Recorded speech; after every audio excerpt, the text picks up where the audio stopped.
Por eso les invito a abrir la palabra de Dios en Segunda de Reyes, capítulo 17. Un pasaje que, confieso, creo que nunca lo compartí, nunca lo prediqué ni lo enseñé, o si bien forma parte de una enseñanza, pero no es de lo que se escucha normalmente, porque son historias que pasan como rápido, ¿no? Cuando uno va leyendo la Biblia hay historias que pasan, pero si está en la palabra por algo es. Segunda de Reyes nos cuenta una historia que tiene que ver con Samaria. ¿Se acuerdan de Samaria? Capital del reino de Israel, cuando se dividió Israel entre Israel y Judá.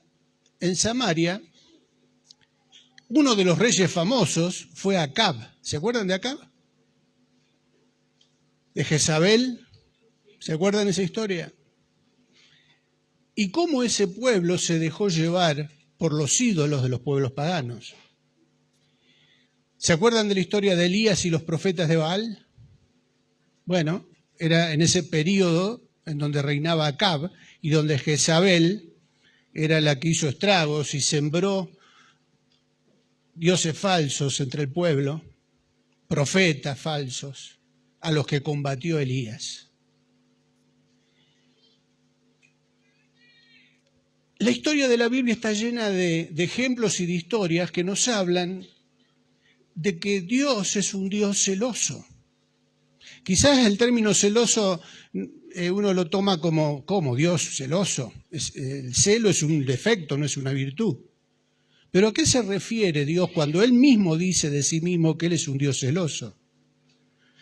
Se refiere a que Dios nos ama de tal manera que no nos quiere compartir con nadie. Y que cuando uno divide su corazón y le rinde culto a otros dioses, ¿cómo se pone Dios? Como padre. Piensen como padre, cuando sus hijos ya no los tienen en cuenta, buscan consejo en otro lugar o en otras personas.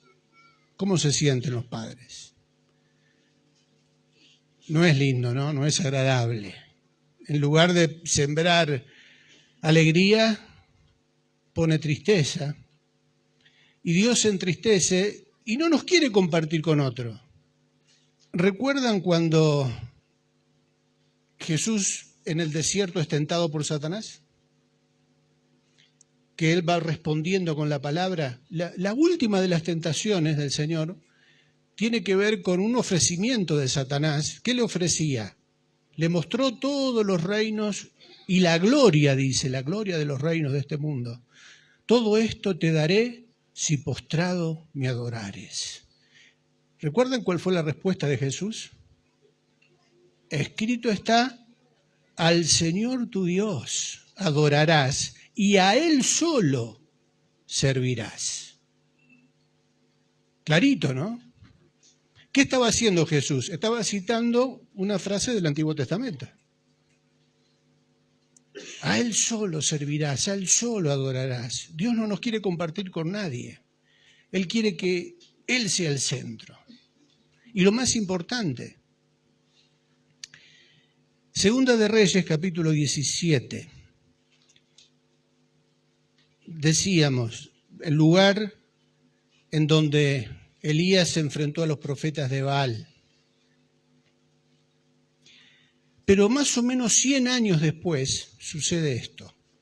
Estamos en Segunda de Reyes. Por ahí, por Primera de Reyes, está la historia de Elías y los profetas de Baal. Pero vamos a leer Segunda de Reyes 17.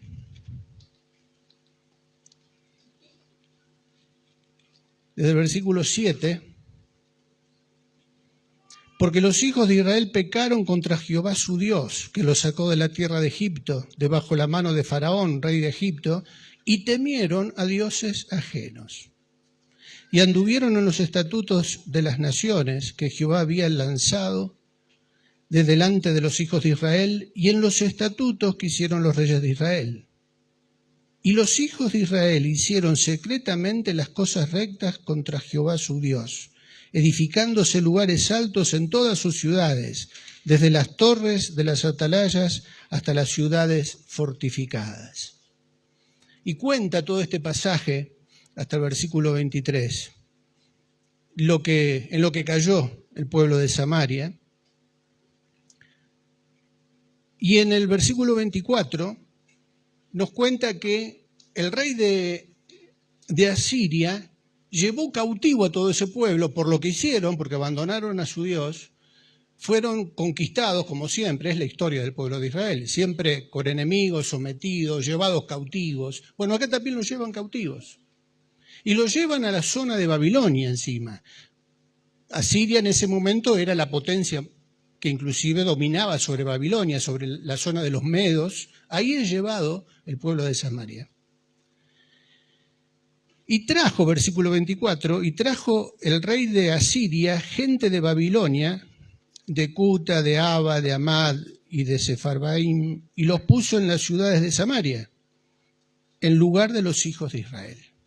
O sea, llevaron gente de ahí para que habite Samaria. Y habitaron en sus ciudades. Y aconteció al principio, cuando comenzaron a habitar allí, que no temiendo ellos a Jehová, envió Jehová contra ellos leones que los mataban. Dijeron pues al rey de Asiria: las gentes que tú trasladaste y pusiste en las ciudades de Samaria no conocen la ley de Dios de aquella tierra. Y él ha echado leones en medio de ellos, y he aquí que los leones los matan, porque no conocen la ley del Dios de la tierra. Y el rey de Asiria mandó diciendo: llevad allí a alguno de los sacerdotes que trajiste de allá, y vaya y habite allí, y les enseñe la ley del Dios del país. Y vino uno de los sacerdotes que habían llevado cautivo de Samaria, y habitó en Betel, y les enseñó cómo habían de temer a Jehová. Más o menos vamos llevando la historia. Llevaron a Samaria gente pagana, gente que habitaba la zona de los Medos, de los persas, zona de Babilonia. Habitaron ese lugar, no hay allí ni pueblo de Dios, ni sacerdotes. No, instalan en esa zona a gente politeísta, podríamos decir hoy, creían en un montón de dioses. ¿Y qué pasó cuando empezaron a habitar esa tierra? ¿Qué hizo Dios? Envió leones. No eran gatitos. No, envió leones a matar. Ahora, es interesante cómo ellos se dieron cuenta, porque ¿qué le plantean al rey de Asiria? Mirá, el rey le dicen, ¿no? No le dijo mirar, es una cuestión. Mirá, rey, el Dios de esa tierra está enviando leones. Hace algo, porque la gente que está ahí está siendo liquidada porque algo no anda bien. Seguramente es un juicio de Dios para aquellos que están habitando un lugar que fue destinado, es tierra prometida para el pueblo de Dios. Y lo invadieron y metieron gente que no es del pueblo de Dios. ¿Cuál fue la orden del rey? El rey se dio cuenta y ¿qué mandó? Vayan y busquen algún sacerdote de los que fueron llevados cautivos de Samaria a la zona de los Medos. Vayan, busquen a un sacerdote, a un levita, a alguien que sepa y que enseñe cuál es la ley del Dios de esa tierra. Ellos reconocían que había un Dios de esa tierra. Llévenlo y que le enseñe al pueblo esas leyes, la voluntad de ese Dios. ¿Y qué hicieron? Fueron, buscaron a alguien y cumplió con esa orden. Fue a enseñar la ley del Dios de Israel. ¿Qué hizo la gente? Recibió a ese sacerdote, recibió las enseñanzas.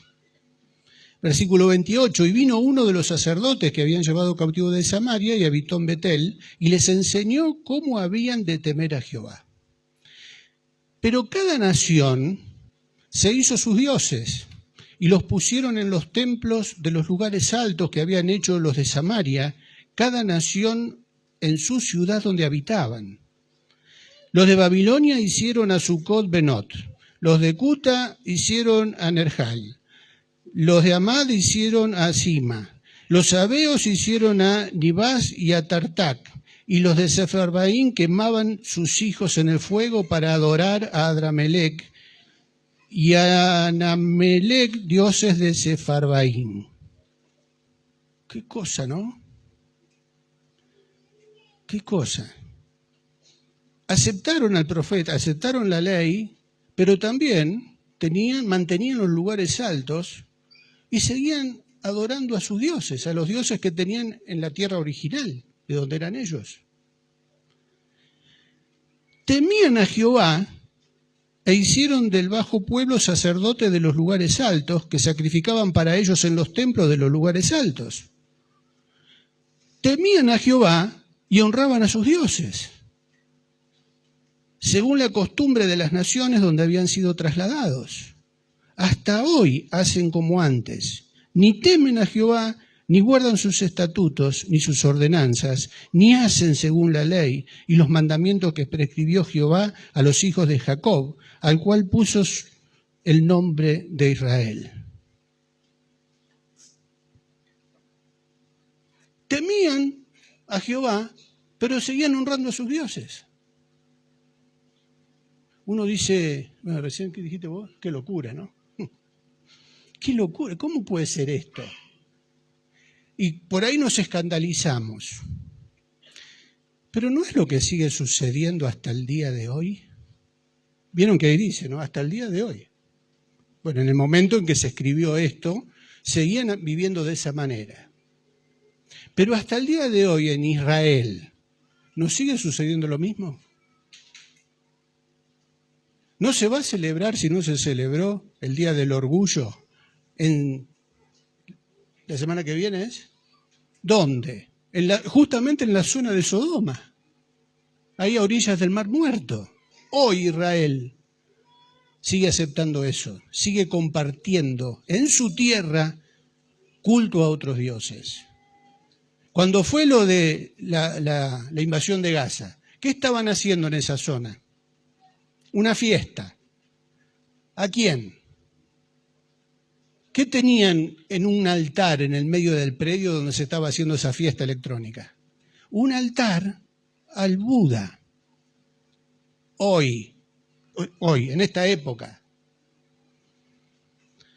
Ah, bueno, pero eso es para los judíos. Tráenos otra palabra, porque esto no corresponde para nuestra época y para nuestro lugar. ¿Es para los judíos? Sí, pero es para todos. Es para todos. Hasta el día de hoy. Decía, 100 años después de esto que pasó en Samaria, aparece, mejor dicho, 100 años antes, porque esta invasión fue 100 años después. O sea, 100 años antes, corrijo, fue lo de Elías y los profetas de Baal. ¿Y de qué manera confrontó Elías con el pueblo que se había prestado a adorar a Baal? Antes de pedir que el fuego queme el holocausto. Se dirigió al pueblo. ¿Y qué le dijo al pueblo? ¿Hasta cuándo claudicaréis entre dos caminos? ¿Hasta cuándo claudicaréis? Van a estar indecisos, van a estar con uno, con otro, entre dos caminos. Si Dios es el verdadero Dios, decídanse, muchachos. No puede ser así. Y si Baal es el verdadero Dios, síganlo a Baal. Después de este planteo que hizo Elías, llamó a los profetas y les dijo, bueno, a ver, ¿quién es el verdadero Dios? No tuvo temor de confrontar. Y encima Elías tenía tanta confianza en su Dios que hasta se burlaba de los profetas de Baal, porque no pasaba nada. Baal no respondía con fuego. Griten más fuerte, porque no se está durmiendo. y necesita que lo despierten. Así los trataba Elías a los profetas de Baal. Pero cuando Elías invocó a Dios, ¿qué sucedió? Bueno, conocen la historia, ¿no? ¿Cómo terminaron esos profetas de Baal? Degollados. El mismo Elías los degolló. Ese es el verdadero Dios. ¿Cómo puede ser que todavía haya dudas o haya mezclas? Cristianismo híbrido. ¿Cómo puede ser? ¿Cómo puede ser que hoy en día, en nuestro pueblo, en nuestra nación, en nuestra congregación, pueda haber dudas? Yo les decía que mientras nos saludábamos, yo me alegraba en ver caras de personas por las que estuvimos orando, ¿no? Y por ahí me la cruzo a Karina. ¡Ah, Karina, con una alegría! Saludando, bendiciéndonos. Y por allá anda la Zoe. ¿Cómo? No es como el fuego que descendió sobre los sacrificios. ¿No es señal del poder de Dios? ¿No es poder de Dios que se sigue manifestando entre nosotros? Dios respondiendo las oraciones de su pueblo. Perdón si me olvido de... Bueno, siempre es una alegría ver los rostros de por ahí algunos que no estuvimos viendo porque estaban pasando por pruebas y hoy están aquí. Me gocé en enterarme de que Abel está viviendo en La Falda y ya anda de vuelta recorriendo las calles de La Falda. Y bueno, y así, con varios. No es respuesta, no es evidencia de que nuestro Dios es un Dios vivo, poderoso, que ama a su pueblo y que lo ama de tal manera que Él espera que ese mismo amor sea recíproco, porque Él es celoso. Y constantemente nos está demostrando que nos ama. Nuestro Dios es un Dios tan grande. Aquel pueblo vivió lo mismo, ¿o no? Todo lo que se recordaba en el capítulo anterior, todo lo que Dios había hecho por Israel, ahí está relatado. Maravillas, milagros, aguas que se dividen, enemigos que son derrotados, muros que caen. ¿Cómo olvidarse de eso? Sin embargo, adoraban otros dioses, mezclaban, adoptaban. ¿Cómo no se va a poner celoso Dios? ¿Cómo no se va a enojar Dios con su pueblo? ¿Hasta cuándo claudicaréis entre dos pensamientos? Yendo al Nuevo Testamento encontramos en la carta de Santiago, en el capítulo 4, esta idea. Desde el versículo 3 dice, pedís y no recibís porque pedís mal para gastar en vuestros deleites. ¡Oh, almas adúlteras! Almas adúlteras. ¿Qué es el adulterio? ¿Qué es el adulterio? Mentir, engañar, traicionar. Si lo llevamos a la vida cotidiana con aquellos que son esposos, esposas, ¿qué pasa si uno traiciona al otro? ¿En qué cae? Pecado de adulterio. ¿Y cómo trata Santiago a estas almas? Almas adúlteras. ¿No sabéis que la amistad del mundo es enemistad contra Dios? Cualquiera pues que quiera ser amigo del mundo se constituye enemigo de Dios. ¿O pensáis que la Escritura dice en vano, el Espíritu que Él ha hecho morar en vosotros nos anhela celosamente? Pero Él da mayor gracia. Por esto dice, Dios resiste a los soberbios y da gracia a los humildes. Y después dice, someteos pues a Dios. Someteos pues a Dios y resistid al diablo y huirá de vosotros. Acercaos a Dios y Él se acercará a vosotros. Pecadores, limpiad las manos y vosotros, los de doble ánimo, purificad vuestros corazones. Vosotros, los de doble ánimo. ¿Cómo era el ánimo del pueblo de Samaria y de los que habitaron después Samaria? Tenían un doble ánimo. En el original se habla de dos almas o dos pensamientos. Almas adúlteras. Dos almas o dos pensamientos. No estaban muy convencidos. Y bueno, rindámosles culto a estos dioses, démosles alguna ofrenda, hagamos algún sacrificio, porque si a ellos les va bien, también a nosotros nos puede ir bien. Mezclemos, compartamos. Aceptemos la enseñanza de este sacerdote que viene a enseñar la ley de Dios, pero no abandonemos lo otro. Siempre fue, claro, por la duda, siempre fue ese pensamiento. Acá Santiago vuelve a hablar de las almas adúlteras y vuelve a hacer una invitación, un clamor, un llamado. Acercaos pues a Dios, someteos a Dios, solamente a Él. Vosotros los de doble ánimo, purificad vuestros corazones. También en Santiago, en el capítulo 1, en el versículo 8, dice, el hombre de doble ánimo es inconstante en todos sus caminos.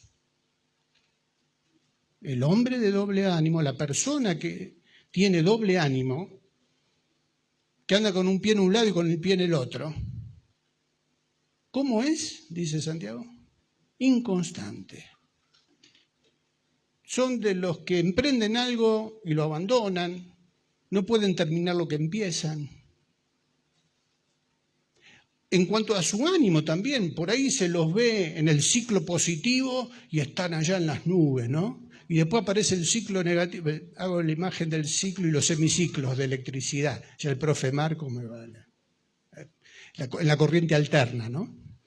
Los ciclos, los semiciclos. Estamos allá en el ciclo positivo, allá arriba en la cúspide. ¿Y qué pasa después que nos venimos abajo? Un día somos súper espirituales y al otro día, depende de las circunstancias, porque depende de las circunstancias cambia nuestro ánimo. Parece que Dios no está con nosotros, se alejó, no nos responde. Y le echamos la culpa a Dios de todos nuestros fracasos. Doble ánimo. Un traductor, usando este texto, investigando este texto, daba un ejemplo, ¿no? De una persona como que está borracha y vive cruzándose de vereda. ¿Alguna vez vio a alguien así? ¿Alguno? Y por ahí rebotó contra una vereda y volvió para la otra. Y andan así por la vida. Los de doble ánimo. No terminan de afirmarse, no terminan de decidirse, de establecerse y por lo tanto son inconstantes y estériles. Bueno, no me quiero dispersar por los subtemas, pero los de doble ánimo, esta es una señal que da Santiago para que nosotros nos preguntemos. ¿Somos constantes? ¿Estamos seguros en el Señor? Hoy estamos acá porque venimos a buscar al Señor. ¿Amén? ¿Qué va a pasar la semana que viene?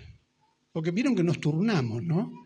Los que vienen un domingo es como que hacen un negociado, ¿no? Ya estuve el domingo pasado, ¿para qué voy a ir otro domingo seguido? Y van alternando. Doble ánimo. Quedo bien con Dios, cumplo para que no me coman los leones. Ese fue el título que yo le puse. Hay que quedar bien con Dios para que no nos coman los leones. Ese yo creo que fue el pensamiento del rey de Asiria. Manden a alguien que les hable de Dios, que les enseñe, y listo, terminamos con el problema de los leones. El pensamiento del rey de Siria muchas veces es nuestro pensamiento. Cumplamos, para que no nos coman los leones, para que nos vaya bien, para que no tengamos problemas. Esa fue la historia del pueblo de Israel, pero también fue la historia de la iglesia en el Nuevo Testamento. Cuando la iglesia se va estableciendo a lo largo del imperio, los cristianos tenían que enfrentarse también a la al politeísmo de las naciones que habitaban la tierra. ¿Se acuerdan los que estudiaron eso? Las iglesias de Apocalipsis, por ejemplo. Corinto, las iglesias que fundaba Pablo. Ahí también había muchos dioses que estaban en la tierra y que miembros de la iglesia también adoraban y rendían culto. Por eso Pablo y Juan tienen que estar permanentemente enseñando y advirtiendo que eso no es algo que agrada a Dios, porque tenemos un Dios celoso, que no acepta eso. A lo largo de toda la Biblia está clarito este concepto, esta idea, para que no nos olvidemos. Dios nos quiere para Él. Sin embargo, también en la iglesia cristiana hubo que enfrentar este problema. Comían de lo sacrificado a los ídolos, participaban de orgías, mantenían costumbres de los pueblos paganos.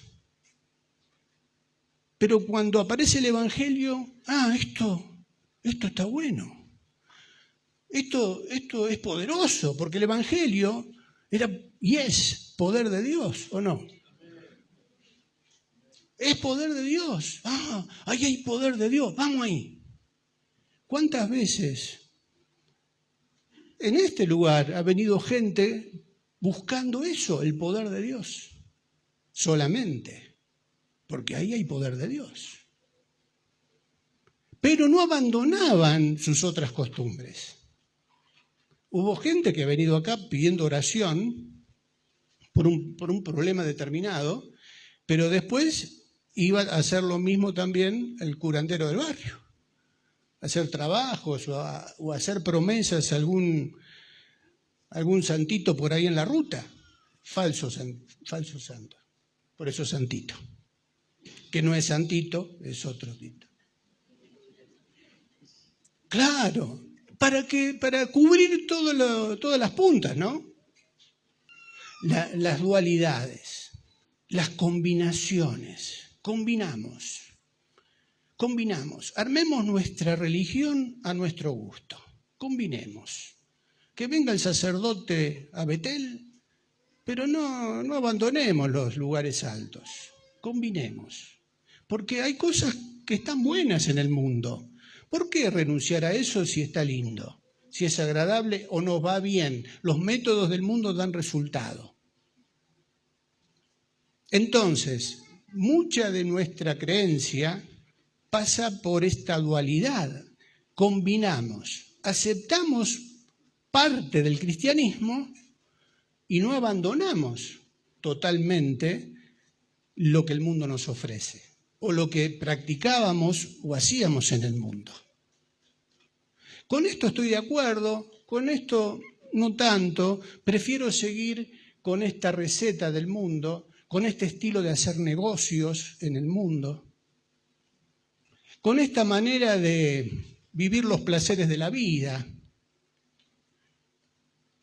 ¿Acaso en el Antiguo Testamento los hombres no tenían muchas mujeres? Y fíjense cómo se usan estos argumentos. Bueno, una carita al aire de vez en cuando. Pero voy a la iglesia. Y así como, no quiero seguir poniendo ejemplos, pero ¿se entiende la idea?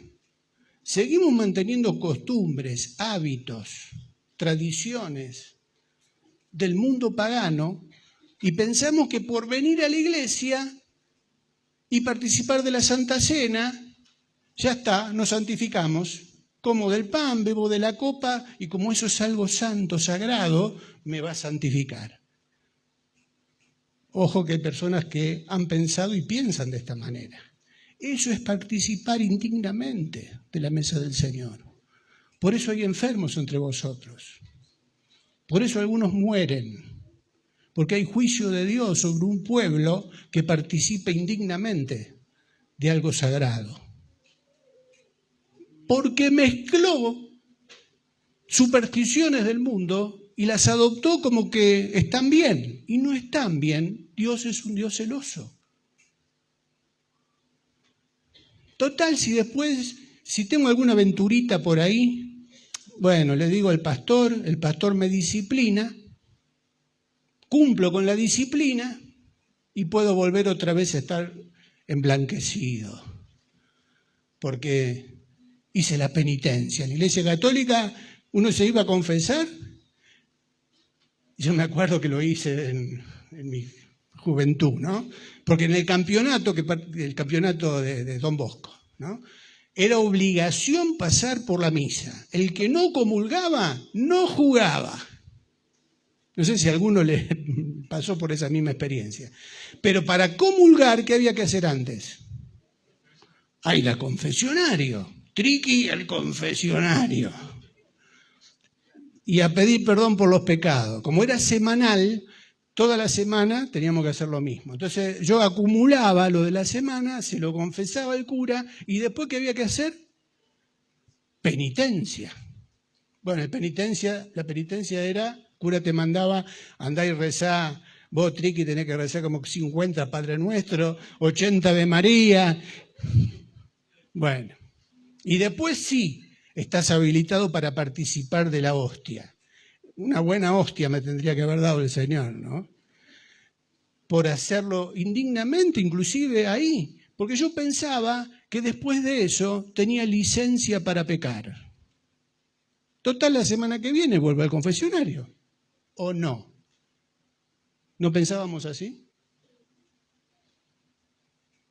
Ojo con pensar que tenemos licencia para pecar porque cumplimos una penitencia. Porque si vengo con ese espíritu y con ese pensamiento, ¿me pongo a cuentas con Dios realmente? ¿Es genuino mi arrepentimiento? ¿O estoy negociando?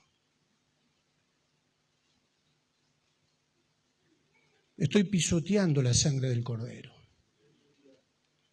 No temo a Dios.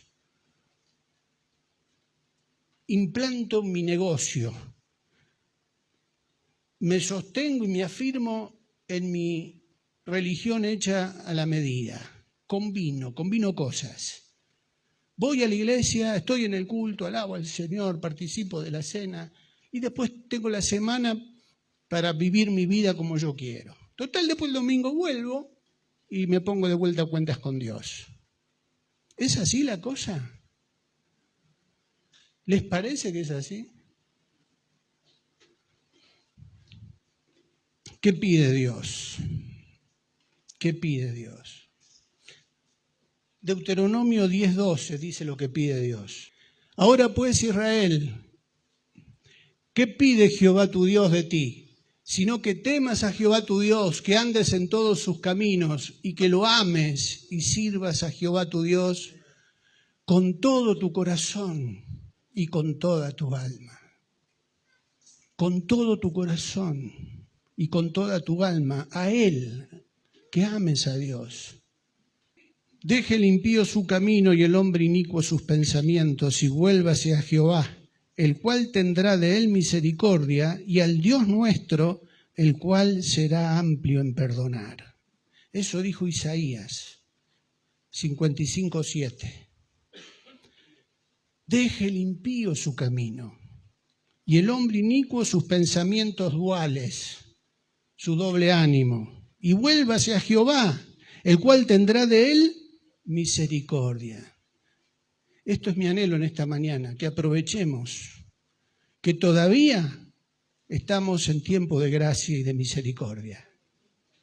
Si el Espíritu Santo a alguien le está mostrando en esta mañana que está viviendo con dobles pensamientos, con una doble alma, que está combinando, creyendo que lo que uno puede mantener del mundo, Dios lo tolera. Dios no tolera. Por eso manda leones. Un corazón dividido no es un corazón totalmente entregado. Un corazón dividido no está entregado totalmente a Dios. ¿Y Dios qué pide? Que solo a Él lo amemos. Que no compartamos nuestra adoración con otros dioses, con otras costumbres, con otras filosofías. No podemos servir a dos señores. ¿Se acuerdan lo que dijo Jesús? La enseñanza del Señor. No podéis servir a dos señores. ¿Por qué? Porque van a amar a uno y van a menospreciar al otro. No se puede servir, no podemos quedar bien con dos señores. No hay terceras opciones. Tenemos dos opciones nomás. También en el Antiguo Testamento Dios le decía a su pueblo, miren que yo hoy pongo delante de ustedes el bien y el mal. La bendición y la maldición. Escojan pues, ¿qué cosa? La vida. Escojan la vida. Yo les doy la oportunidad. Hay dos caminos solamente. Elijan bien. Elijan la vida para que vivan. No se puede caminar en dos caminos, porque esos dos caminos se separan y el final es muy distinto. Jesús también enseñaba a elegir el camino angosto, ¿se acuerdan? La puerta, el camino estrecho, porque ancho y espacioso es el camino que lleva a la condenación, pero angosto es el camino que lleva a la vida. Elijan bien. Decidan, todavía tenemos tiempo para, digo yo, ¿quién soy yo para decir que tenemos tiempo? Porque ¿qué va a pasar cuando salgamos de acá? No sabemos. Este es el momento, este es el tiempo, me refiero a tiempo con la oportunidad que Dios nos da para que terminemos decidiendo bien. No van las combinaciones, no es una tercera opción el cristianismo híbrido. El mezclar, el mantener otras cosas, otras creencias y otras supersticiones pensando que Dios las aprueba. No améis al mundo, decía Juan en 1 Juan 2:15. No améis al mundo ni las cosas que están en el mundo. Si alguno ama al mundo, el amor del Padre no está en él. ¿Amamos al mundo más que a Dios? El amor del Padre no está en nosotros. Porque no nos interesa su amor, no porque Dios no haya perdido el amor. No, nosotros decidimos no escoger su amor. Por eso no está con nosotros el amor del Padre, porque elegimos por el mundo. Y vamos concluyendo. También el Señor, bueno, me vienen un montón de pasajes, ¿no? Pero, ¿se acuerdan en Apocalipsis? La iglesia tibia. No son ni frío ni caliente. ¿Se acuerdan de ese texto? Y porque no sos ni frío ni caliente, sino que sos tibio, ¿qué va a pasar? Dice el Señor. Te vomitaré de mi boca. ¿Está claro el tema? Dios no negocia su amor. Bueno, vos amame a mí y te doy permiso para que por ahí vayas y te des algún gustito en el mundo. Dios no hace eso. Dios nos quiere todo para Él. Ojo con pecar deliberadamente. También Hebreos habla de eso, ¿no? Advertencia contra el que peca deliberadamente. El que peca sabiendo que está pecando y ofendiendo a Dios y persiste en ese estilo de vida, dice Hebreo que ya no tiene más sacrificio por el pecado. ¿Elegiste eso? Y bueno, Dios te deja a merced de tu decisión. No hay otro camino, no hay otra forma. Dios nos hizo todo en su plan de salvación para que nosotros podamos acercarnos a Él, reconciliarnos con Él y dedicar nuestra vida solamente a Él. No se puede jugar a dos puntas. Ojalá fuese frío o caliente, pero sos tibio. A los cielos y a la tierra llamo por testigos hoy contra vosotros, que os he puesto delante la vida y la muerte, la bendición y la maldición. Escoge pues la vida para que vivas tú y tu descendencia. Deuteronomio 30, 19. Y Santiago, como leíamos, decía, y el mismo Dios de paz os santifique por completo. Pero antes dice, someteos pues a Dios. resistid al diablo y él huirá de vosotros. Y todo vuestro ser, no una parte, todo vuestro ser, espíritu, alma y cuerpo, sea guardado irreprensible para la venida de nuestro Señor Jesucristo. Primera Tesalonicenses, esto lo decía Pablo, 5:23. Y el Señor Jesús nos sigue diciendo: al Señor tu Dios adorarás y a Él solo servirás. A Él solo. A Él solo adoramos, a Él solo servimos.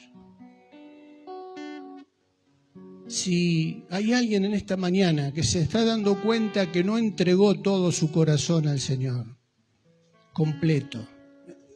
Entregar el corazón significa entregar nuestra vida al Señor para que Él sea nuestro Dios y para que solo a Él sirvamos. Quizás alguien se está dando cuenta que todavía mantiene cosas y le rinde culto a cosas. Su corazón está puesto en cosas del mundo todavía, porque si bien no tenemos dioses visibles o no adoramos imágenes visibles, pero sí hay muchas cosas que el mundo nos da, nos ofrece, y le dedicamos tiempo, le dedicamos dinero, le dedicamos la vida, porque eso nos causa placer, y Dios está en un segundo lugar. Eso es tener un corazón dividido. Y nos estamos dando cuenta de que por ahí hay cosas que son las que impiden justamente que nuestra vida lleve fruto. El cristianismo híbrido, las semillas híbridas, ¿saben por qué se caracterizan? Bueno, sí, al principio se hacen esas combinaciones para lograr un fruto más lindo, ¿no? Con más propiedades, que duren más, que sean más coloridos, que se acomoden mejor en el cajón. Entonces se combinan propiedades de otras variedades para lograr eso. Pero después de esa semilla, si se vuelve a sembrar, está la posibilidad de que germine y de que hasta que lleve fruto. Pero ¿qué pasa con ese segundo fruto? Ya no es lo mismo que el original. Está desvirtuado. Está desvirtuado y ya no produce el fruto que se espera. Toma las propiedades de uno o de otro que se usó para la combinación, pero parece que es bueno, que es lindo, que es colorido, que es grande. Parece. Muchos cristianos parecemos, porque venimos, porque cantamos, porque tenemos Biblia. Pero la segunda consecuencia de la hibridez es la esterilidad. No hay fruto. No hay fruto. De un caballo y una burra, ¿qué nace? Una mula. ¿Pero la mula se puede reproducir? No. No hay fruto, no hay reproducción. Bueno, ya me adelanté medio curso de la... Eso pasa en nuestra vida espiritual. Eso pasa. Y uno después se pregunta, ¿por qué no tengo fruto? ¿Por qué no me va bien? ¿Por qué no? ¿Y no será que tu corazón todavía está dividido y Dios no te puede usar por eso? Yo creo que el Señor en este tiempo nos está invitando, como venimos escuchando, a no apagar su espíritu en nosotros. Esa es tarea nuestra. Dios sí nos da de su espíritu, pero nosotros lo apagamos. Lo apagamos cuando compartimos nuestro amor con otro. O cuando no somos totalmente sinceros. Y Dios nos está invitando otra vez. Vuélvanse a mí. Yo no los quiero compartir con nadie. Soy un Dios celoso. Dios nos quiere para Él. Lo entendemos. Entendemos que Él quiere mostrarnos su amor siempre. y espera que nosotros también tengamos ese amor para con Él. Para eso hace falta tomar decisiones. Elegid, pues, la vida. Elijan la vida para que vivan. Elijamos en esta mañana qué vamos a hacer con el resto de nuestra existencia. ¿En dónde va a estar puesto nuestro corazón? Y quizás las cosas cambien. No se trata de quedar bien con Dios para que los leones no nos coman. Si alguno pensaba eso hasta el día de hoy, yo lo invito a que renuncie a ese pensamiento. Renuncie en el nombre de Jesús al doble ánimo, al adulterio espiritual. En el nombre de Jesús hagámoslo. Si hay algo que el Espíritu Santo nos está mostrando, no dudemos en decidir bien.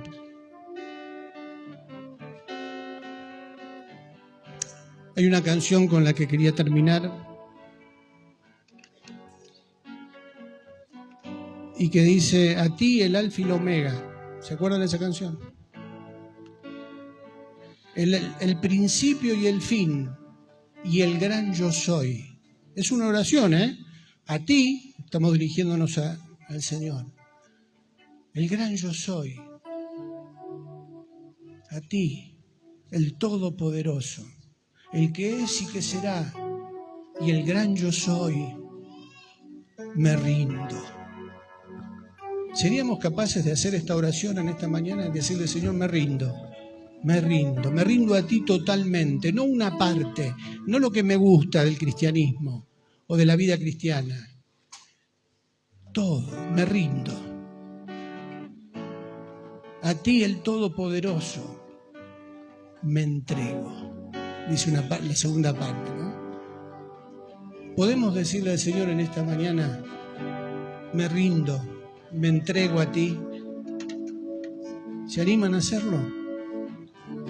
Y renuncio en el nombre de Jesús a todo lo que el mundo me ha ofrecido y al que yo le dediqué mi amor. Yo les invito a ponerse de pie. Piense que estamos delante de la presencia de Dios y Él está viendo nuestro corazón. Si realmente estamos acá porque lo amamos a Él o porque venimos para que no nos coman los leones. Y decirle: Señor, entiendo que tú me quieres totalmente. A ti me rindo, a ti me entrego. Y el Señor va a escuchar esa oración. Y si nos arrepentimos porque hemos estado compartiendo nuestro amor con otro, pidámosle perdón al Señor. No participemos de la cena indignamente. Amén. Dos amenes hubo, creo. Padre, tú conoces nuestro corazón y te damos gracias porque tú sigues dándonos oportunidades para que cambiemos, para que modifiquemos, para que entendamos que tú nos quieres para ti totalmente, no una parte, no un día en la semana o dos. Tú quieres nuestra vida. Por eso, Señor, queremos pedirte perdón por nuestros pecados. Amén. Y pedirte perdón, Señor, porque hemos compartido este amor con otros amores. Renunciamos al espíritu de adulterio en nuestra vida, al adulterio espiritual y a todo tipo de adulterio. En el nombre de Jesús, queremos que tú seas nuestro único amor. Nuestro único amor. Señor, que tu Espíritu Santo en esta mañana pueda limpiar, pueda sacar a luz las cosas ocultas, los pecados ocultos, los amores ocultos. Y en el nombre de Jesús te rogamos, Señor, que tú nos limpies, porque queremos servirte solamente a ti. Al Señor tu Dios adorarás y al solo servirás. Ese es nuestro deseo en esta mañana, Señor. Recíbenos, perdónanos, Señor. Restáuranos. no nos deseches. Tómanos de vuelta entre tus brazos, Señor, y ayúdanos a seguirte en el camino solamente a ti, solamente a ti. Queremos dejar de vivir una superstición, una mezcla, para vivir en la fe del Hijo de Dios. Perdona el pecado de este pueblo, Señor. Perdona el pecado de esta nación que nació en superstición, mezclando otros dioses. Perdona el pecado de este continente que mezcló falsas creencias con la fe verdadera, pensando que eso nos iba a hacer quedar bien. Perdónanos, Señor. Perdona el pecado de esta nación que sigue mezclando las cosas. Perdona el pecado de Israel, que todavía sigue, como dice tu palabra, hasta el día de hoy, compartiendo la tierra santa con otros dioses paganos. Señor, que ese remanente que seguramente hay en tu pueblo pueda ser un instrumento en tus manos. Padre, trata con cada uno de nosotros y escucha nuestra oración, esta oración que vamos a cantar.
siempre viva en tu voluntad.